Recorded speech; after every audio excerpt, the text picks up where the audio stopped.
صل على سيدنا محمد وعلى آل سيدنا محمد وبارك وسلم اللهم صل على سيدنا محمد وعلى آل سيدنا محمد وبارك وسلم اللهم صل على سيدنا محمد وعلى آل سيدنا محمد وبارك وسلم.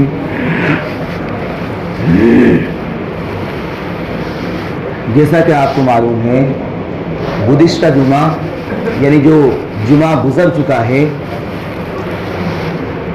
ان باتوں کی طرف توجہ دلائی تھی کہ جن کا خاص خیال رکھنا ضروری ہے. روزے کے آداب کے متعلق آپ کے سامنے بیان ہوا تھا کہ روزے دار کو کن کن چیزوں سے بچنا ضروری ہے. غالباً 6 آداب آپ کے سامنے ذکر کیے تھے. اب مسئلہ یہ ہے میرے عزیزو کہ یہ تو بتا دیا گیا کہ یہ اعمال آپ کو کرنا نہیں ہے, یہ کام آپ کو کرنا نہیں ہے, تو بھی کرنا کیا ہے؟ یہ بھی مسئلہ ہے, سوال ہے یہ بھی کہ حضرت آپ نے یہ تو بتا دیا کہ آپ کو کان کی حفاظت کرنا ہے, زبان کی حفاظت کرنا ہے, اعضاء کی حفاظت کرنا ہے, جھوٹ سے بچنا ہے, غیبت سے بچنا, تو پھر کرے کیا کہ خاموش بیٹھے رہیں؟ تو آیا ہم کون سے اعمال کریں؟ دیکھیے میرے عزیزو, اگر دیکھا جائے جائزہ لیا جائے تو کوئی ایسا خاص عمل متعین نہیں ہے رمضان میں کہ صاحب نہیں یہی کرنا ہے, لیکن حدیث شریف میں یہ آتا ہے کہ دیکھیں رمضان کے مہینے میں 4 چیز ضرور کریں. 4 چیزوں کا تذکرہ حدیث شریف میں ملتا ہے کہ 2 پہلی چیز تو ایسی ہیں کہ جن کے ذریعے سے ہم اللہ کو راضی کر سکتے ہیں, اللہ کو خوش کر سکتے ہیں, اللہ کا قرب حاصل کر سکتے ہیں. اور 2 جو دوسری چیزیں ہیں اسی میں مطلب وہ ایسی چیزیں کہ ان کے بغیر چارہ کار ہے ہی نہیں. پہلی 2 چیزیں کون سی ہیں جن سے اللہ کا قرب حاصل کر سکتے ہیں؟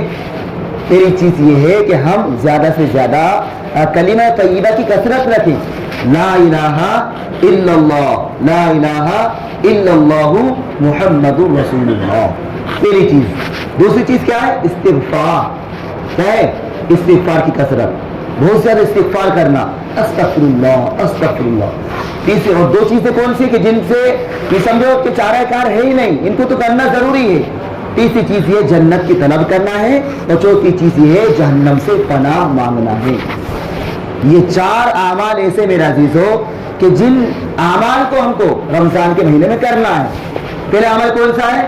وہ ہے کلمہ طیبہ کی کثرت, بہت زیادہ کلمہ طیبہ پڑھنا, لا الہ الا اللہ محمد رسول اللہ صلی اللہ علیہ وسلم. اللہ کے سوا کوئی معبود نہیں, حضرت محمد صلی اللہ علیہ وسلم اللہ کے رسول ہیں. ہم کو صحیح الفاظ کے ساتھ کلمہ ہی نہیں آتی بہت سارے کو. محمد رسول اللہ, کوئی رسول اللہ پڑھتے ہیں, محمد رسول اللہ پڑھتے ہیں بہت سارے. صحیح الفاظ کیا ہے؟ لا الہ الا اللہ محمد رسول اللہ. یہ صحیح الفاظ کے ساتھ بہت زیادہ حدیث شریف میں آتا ہے کہ جو بھی انسان لا الہ الا اللہ محمد رسول اللہ پڑھتا ہے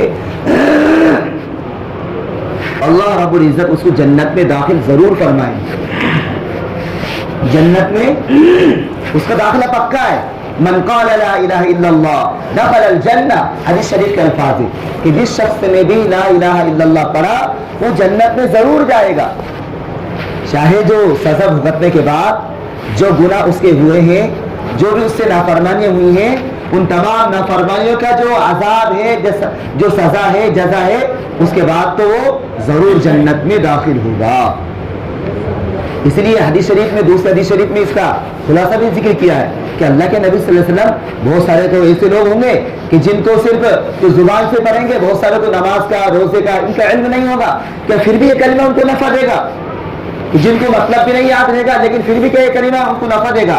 اللہ کے نبی صلی اللہ علیہ وسلم نے ارشاد فرمایا ہاں پھر بھی یہ کلمہ ان کو ضرور نفع دے گا, پھر بھی یہ کلمہ ان کو ضرور نفع دے گا, یعنی ان کو جنت میں ضرور داخلہ کرائے گا. تو ہم کو کیا کرنا ہے؟ ایک کام آج سے کیا شروع کرنا ہے؟ لا الہ الا اللہ محمد رسول اللہ. پڑھو لا الہ الا اللہ محمد رسول اللہ صلی اللہ علیہ وسلم. یہ پہلا عمل ہوگا, پہلا کام ہوگا. دوسرا کام کیا ہے؟ استغفار. استغفار کا مطلب کیا ہوتا ہے؟ اللہ سے مغفرت طلب کرنا. یہ استغفار کا مطلب ہوا ہے. ایک بات کو سمجھ لیں ہم بالکل اچھے طریقے سے انشاءاللہ. ہم کو صرف یہ نہیں بس بول دیا رکھ دیا ہوگا کام نہیں, بلکہ کچھ ہم لے کے جائیں. ہم ہفتے میں کیا بولتے ہیں ایک دن ملتا ہے ہم کو. ہم ایک دن آئے تو کم سے کم کچھ سیکھ کر جائیں, کچھ عملی اعتبار سے جذبہ ہو, شوق پیدا ہو کہ ہم کچھ سن کر آئے, کچھ لے کر آئے. یہ ہمارا مزاج ہونا چاہیے. 8 دن میں میرے عزیز ہم کو صرف ایک دن جمعے کا ملتا ہے. صرف اس ایک دن کو بھی بہت سارے ایسے ہمارے بھائی ہیں کہ گوا دیتے ہیں. ارے صاحب ابھی تو خطبہ ہوگا, بیان شروع ہوگا, اور ابھی تو 15 تک بیان چلے گا, خطبہ ہوگا, اور جب بعد میں چلیں گے. جب کہ کہا گیا تو نہیں سمجھو, موبائل جیسے لو ہو جاتا ہے نا, بیٹری لو ہو جاتی ہے, تو چارجنگ کے ذریعے سے وہ فرمایا کہ چارجر کے ذریعے سے چارجنگ ہوتی ہے, اس میں طاقت و قوت آتی ہے. اسی طریقے سے میرا عزیز جو جمعہ کا جو دن ہوتا ہے نا, ہمارا ایمانی پاور جو ہے مضبوط ہوتا ہے. ہمارے اندر کی جو مایا ہے وہ جاگتی ہے. بہت ساری ہماری جو کیفیات ہوتی ہیں وہ بالکل دبی رہتی ہیں, لیکن جب جمعے کا بیان جب وہ سنتا ہے, اللہ اس کے رسول کی بات جب سنتا ہے, تو اس کا ایمانی پاور اڑتا ہے اور اس کا ایمان مضبوط ہوتا ہے. تو کیا فرمایا؟ ہم کو استغفار کی کثرت رکھنا ہے. استغفار کا مطلب بتایا گیا اللہ سے مغفرت طلب کرنا. استغفر اللہ استغفر اللہ استغفر اللہ. اے اللہ تو مجھے معاف فرما دے, اے اللہ تو مجھے معاف کر دے. بس یہ استغفار ہو گیا. اور بھی بہت سارے بڑے بڑے استغفار بھی, استغفر اللہ ربی من کل ذنب واتوب الیہ. اور بھی استغفار ہے جو بھی ہم کو یاد ہو. کچھ یاد نہیں ہو تو کم سے کم اتنا تو ہم استغفار کریں, استغفر اللہ استغفر اللہ استغفر اللہ. یہ ہے استغفار کہ اللہ تو مجھے معاف فرما. کہ اللہ رمضان کا مہینہ چل رہا ہے, خطا غلطی کوتاہی ہو جاتی ہے, کہ اللہ تو مجھے معاف فرما. اللہ کے نبی صلی اللہ علیہ وسلم بار بار استغفار کرتے تھے, بار بار توبہ طلہ کرتے تھے, بار بار اللہ سے مغفرت طلب کرتے تھے.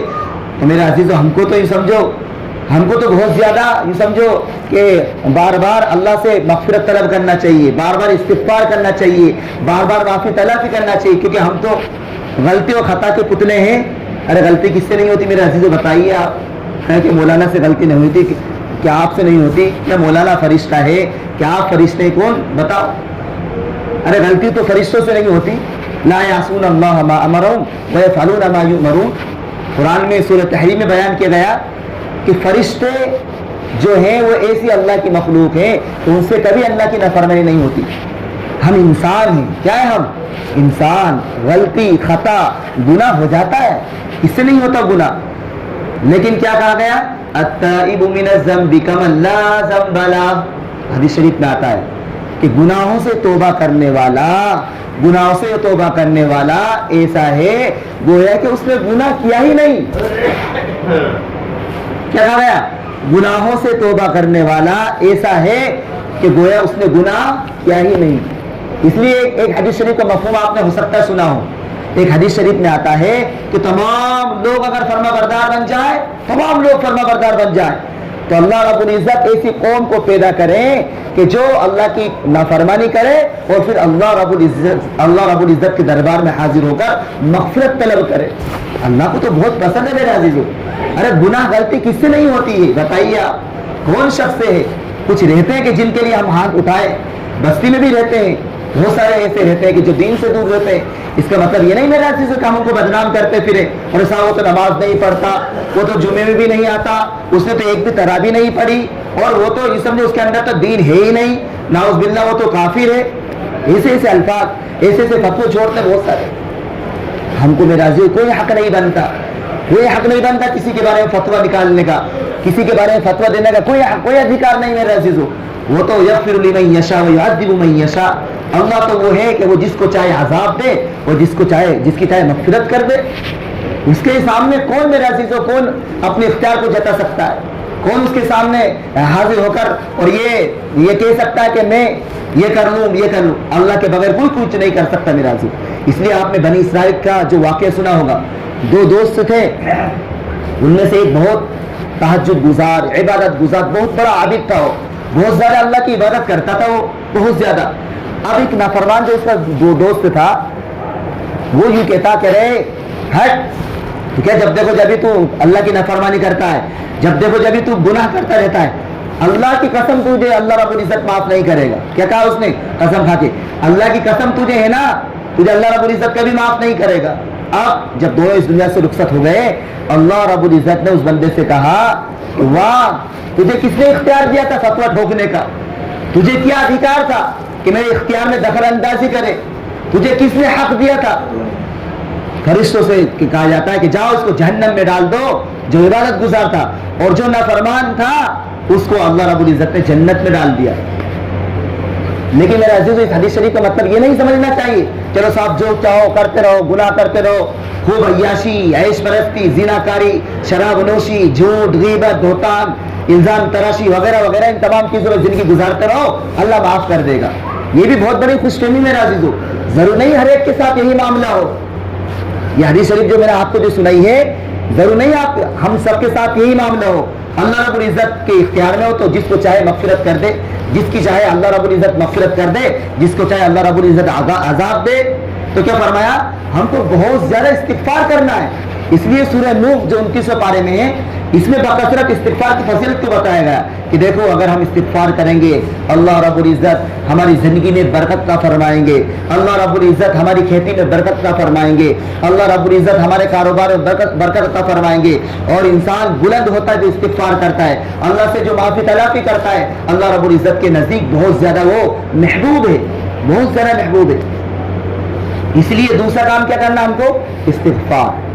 پہلا کام کیا بتایا گیا, کلمہ طیبہ, بہت زیادہ لا الہ الا اللہ, لا الہ الا اللہ, لا الہ الا اللہ محمد رسول اللہ. اس کا بہت زیادہ فرما تذکرہ رکھنا, بہت زیادہ ذکر رکھنا ہے. اور پھر دوسرا کا استغفار.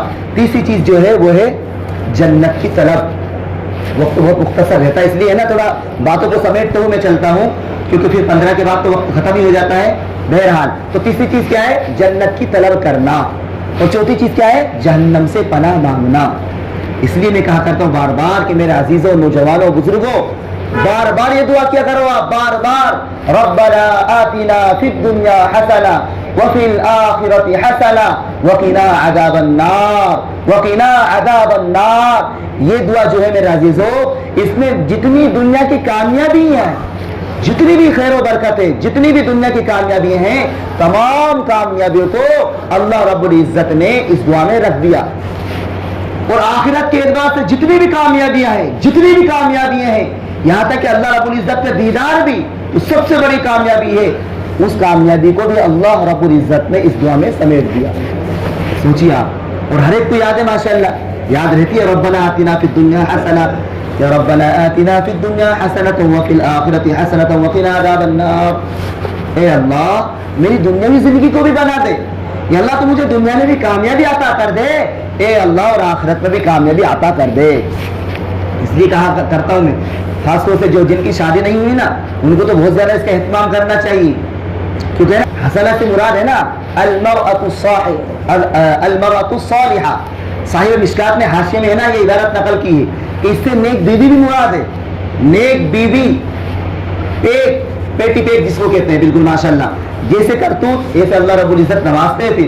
تو خاص طور سے جو نوجوان ہیں, بزرگ, سبھی اس کا اہتمام کریں گے تو یہ نہیں کہ نوجوان خوش ہو رہے ماشاءاللہ ہمارے لیے دعا بتا دی, بزرگ بھی نوجوان بھی سبھی اس کا اہتمام کریں. ربنا آتنا فی الدنیا حسنہ وفی الآخرۃ حسنہ وقنا عذاب النار. تو اس دعا میں کیا فرمایا گیا, اے اللہ دنیاوی اعتبار سے بھی مجھے کامیابی عطا فرما, اور آخرت کے اعتبار سے بھی مجھے کامیابی عطا فرما. اے اللہ اور جہنم سے مجھ کو بچا لے, جہنم کی آگ سے بچا, ہم تمام کو جہنم کی آگ سے بچا. تو یہ جنت کی طلب کا بار بار اسأل اللہ اسألک الجنہ, اے اللہ تجھ سے میں جنت کا سوال کرتا ہوں, واعوذ بک من النار, اے اللہ تجھ سے اے اللہ میں تیری جہنم سے پناہ مانگتا ہوں, جنت کا سوال کرتا ہوں اور جہنم سے پناہ مانگتا ہوں.